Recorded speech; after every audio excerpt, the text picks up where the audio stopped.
Let's talk about who you should be investing in right now for the next roster update in MLB The Show 22. Coming off of the last roster update deemed the overhaul, we saw some massive shifts.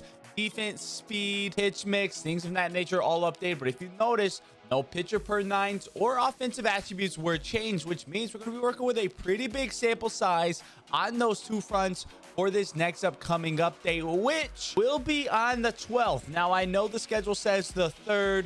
That update on the 3rd should simply only be transactional updates to reflect some trades that happen at the trade deadlines. Juan Soto, the Texas Rangers, when that happens, things of that nature, pretty minor deals. Those will be updated there on the 3rd, but we shouldn't have any attribute changes there. So we're looking at the 12th for our next attribute change. Pretty big sample size, possibly means some bigger jumps and some bigger decreases. We got a lot of names to go over today, so let's hop into it. As we do, of course, as always, y'all want to get early access to videos just like these, getting closer on the back half of these roster updates. So the time's running out. Possibly make stubs on these. Consider becoming a Stub Squad channel member the day level 2 and higher. You're gonna get early access to these videos and help support me as a full-time creator, continuing to do what I do. Again, though, a lot of names today. Let's do it. First guy we got here, Tony Gonsolin, all the way up to an 84 this year, man. He's having an incredible year for the Dodgers. Out the gate, if you've been following along, you can see what needs to happen. Ks and walks, 108 hits per 9. Great live series starting pitcher is quite incredible. That is a super big benefit to Gonsolin, which gives him a huge chance to go diamond because he doesn't have to strike out a lot of guys or walk a lot of guys, which he hasn't done this year. But we take a look at his last 31 innings, just 6 walks over that time frame. So that is a really good walk rate there over his last 31 innings. If he can continue to limit those walks, possibly pick up a few strikeouts over his next couple starts, and he gets even minor bumps to those, we can see Gonsolin easily getting into the 85. We can see right here a +9 hits per 9 and +9 Ks per 9 gets him all the way up to an 88.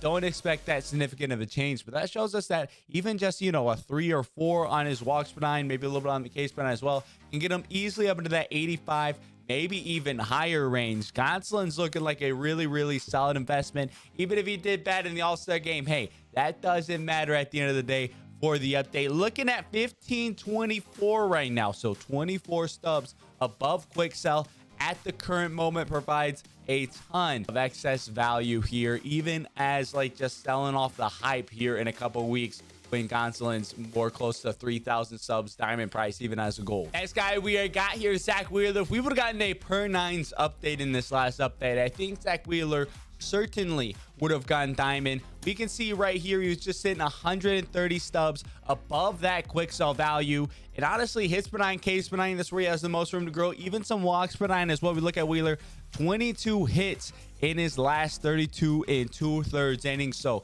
that 75 hits per 9 definitely due for a solid bump there. Now only 28 strikeouts over that time, so he hasn't been striking out a ton, but with a 69 Ks per 9 rating, it shouldn't be going down any. Maybe he can go out and get some more strikeouts here in a few starts before the update period. But at minimum, that 22 hits in 32 and 2/3 innings he's limiting hits really well. He should get a bump there, and that can get him up into that diamond tier, assuming that he doesn't have any blow up starts here before the update period ends. Again, 1629, so just 129 stubs here above quick sell value at the current moment. Not bad value at all. Really like what I'm seeing from Wheeler at that price point. A little bit above quick sell, but not too much of a risk overall. Moving on here, we got Christian Javier. We can see he's a guy who already has really nice hits per 9 and solid Ks per 9 as well. 58 walks per 9. That is our avenue to possibly becoming a diamond here, and it will be the show 22. Javier, over his last handful of starts, 25 and 2/3 innings we're working with here. 40 strikeouts, so we could even see an increase of that 82 Ks per 9. 17 hits, that is a really good rate there. Unfortunately, this is the big kicker, 11 walks. That is what we need to see limited for Javier, and if he can do that, he definitely has the opportunity to get a +2. So if we're keeping a close eye on Javier, see how many walks he's giving up for his next few starts. If he's able to limit that and go up from that 58 walks per 9 even to just like a 65 or so walks per 9, slight bump to the Ks per 9 as well, Javier looks like a really nice play at that point. Sitting at 1202 right now.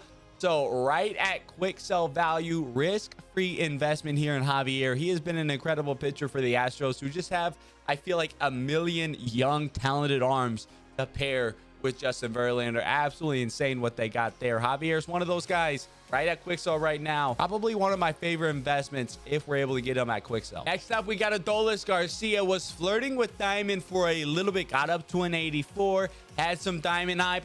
Unfortunately, hit a cold streak at that point. We got back down to an 83, but he's turned it right back up over his last 14 games. We can see clearly he needs a contact boost with 63 contact right and 32 contact left. Well, what's he done over his last 14 games? He's hitting 333 versus lefties and 355 versus righties. Before last night's game against the Angels, I believe he went 1 for 4 last night, so didn't hurt his average too much. So he's hitting for average over these last 14 games. If he can continue to hit for average 300 plus over the next 2 weeks, a contact boost is definitely in store for Dolis Garcia, and he should be getting a bump there that could put him up into that diamond tier. 1301 right now, 100 subs above quick sell. Not too much risk here at the end of the day. He's been hot and cold all year, but Lindor is in the middle of one of his hot stretches right now.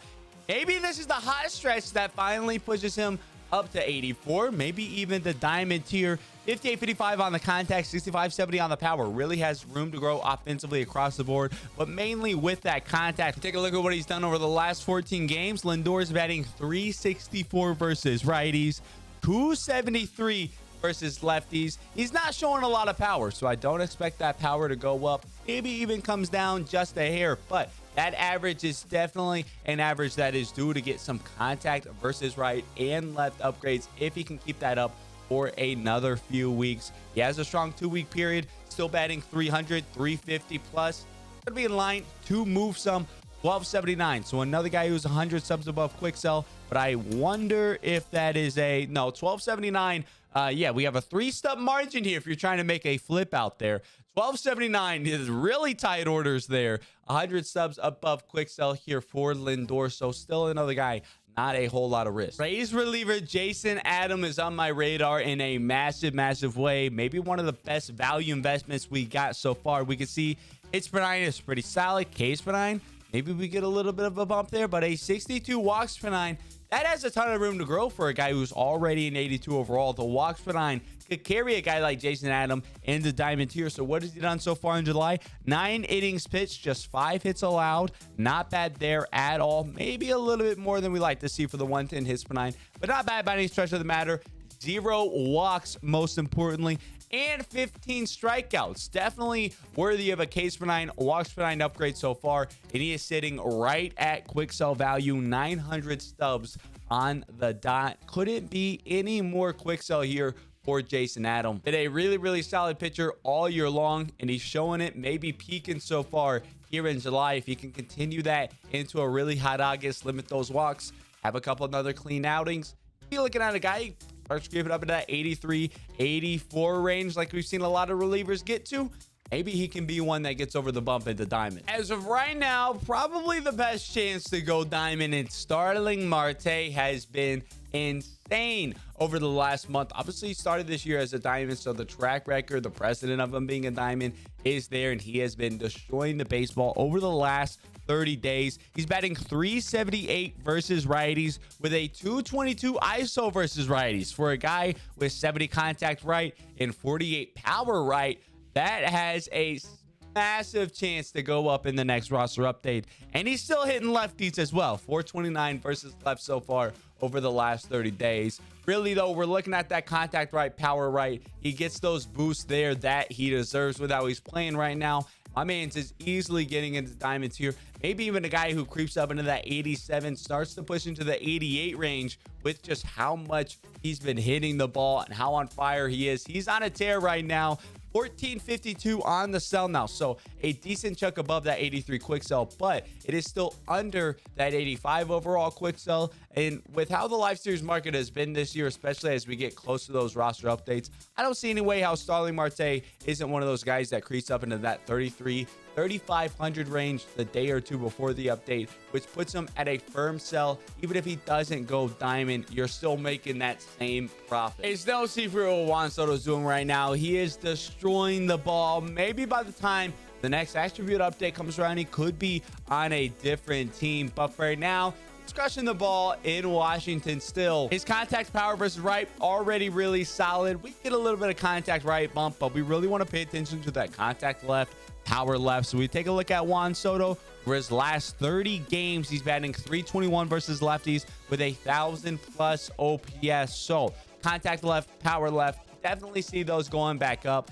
Juan Soto, he deserves to be a diamond. He's one of the best players in the game. I think he's going to get back there sooner rather than later. And I do think it could possibly be this next update. He's chilling at 1501 on the sell now right now, which quite a bit for an 82, but at minimum is going to have the high plays pushing him up. He was pushing 2,800 stubs before this last update. He continues to hit well. Minimum, that hype is going to push him up. Even get a +3. Ninth name we're on today. Beefy video, lots of plays. Just got a few left here, starting with Julio Urias. You take a look at his last 28 innings. He's given up 19 hits. That is an elite hits per 9 rate that I think can get a bump there. 4 walks to a 76 walks per 9. That is great as well. We do need to see more strikeouts if he really wants to start making some massive jumps. Last outing, I believe he went 6 innings and struck out 4. So we really need to see him be closer to that 9+ Ks per 9 rating, which Urias, he has the stuff to be there. He could get a hot streak at a moment's notice and hit that level. But even still, it's hits per 9, walks per 9 at a level that is definitely justifying of an upgrade. You take a look at his price, 602. Right at quick sell, risk-free investment. Even if he just gets a +2, you're turning that 602 into 1,200. You're doubling up your stubs on a guy like Urias. You're making a really solid profit there. I liked what he's done. Kind of flown under the radar, I think, for his entire career. Flying under the radar again this year, putting together a really strong season. Last gold we got today, Jose Abreu. He's still a guy that I love a lot. He's been insane this year. In my opinion, I think he's becoming the most underrated player in baseball. Y'all let me know who y'all think the most underrated player is down in the comment section below. I'm going with Jose Abreu. He's been insane this year. Got a slight defensive bump in the last update. Maybe I'll get a little bit closer to that 82 range. We can see right here with this inside edge, +13 contact, +13 power. That gets him all the way up to a diamond 85 overall. So that versus right is crucial for Jose Abreu. Overall, though, he's batting 344 over his last 30 games. So his contact right and left, he's hitting them relatively evenly. Both of those definitely are deserving of a bump if he's going to be hitting 344. Big thing for him is power versus right. He really hasn't shown that. Hovering around a 110 ISO versus right. We do want to see a little bit more, even if he can just bump that up to like the 150 range, get up to that 60 power versus right or so. He has the power versus left already. That's going to put Jose Abreu in a really nice spot. But regardless, even just a contact boost gets him possibly up into that 82, 83 overall range. I really like Jose Abreu a ton. He's been crushing the ball in Chicago this year, really flying under the radar. Take a look at his location. He is chilling 100 subs above quick. So part of this is White Sox inflation from the mini Minoso player program. So maybe you hold off a little bit on Abreu, wait for his price to get back down to 600 and quick sell. And we can take a look at picking some more up at that point. 2 more quick names here at the end. First off, Ryan Presley. He hadn't given up a base runner in the month of July. He's been insane. Outside of Edwin Diaz, Ryan Presley has been the best reliever in baseball over the last 30 days. He can get bumps across the board. He's a nice low risk play. I like 117 on the sell now, so a little high for a 76, but no reason Presley isn't moving up to that 78, 79, 80 plus range. Like Presley a lot. Love what he's doing. He has been nothing short of essentially perfect over the last month of games. And you could say a similar thing about Andreas Munoz. Outside of Diaz and Presley, Munoz has probably been the best reliever out over the last 30 games. He as well has been nothing short of essentially perfect. So a bronze guy, 52, so double that of bronze quick sell, but only 25 stubs over at the end of the day. Had not much risk there at all. I like Munoz a ton.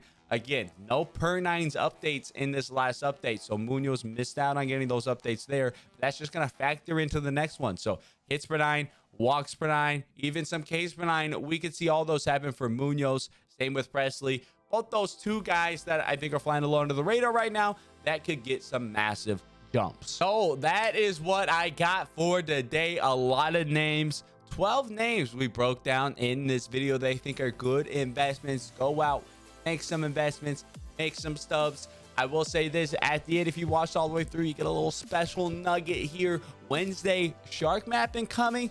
Probably going to be a really great day for live series investments.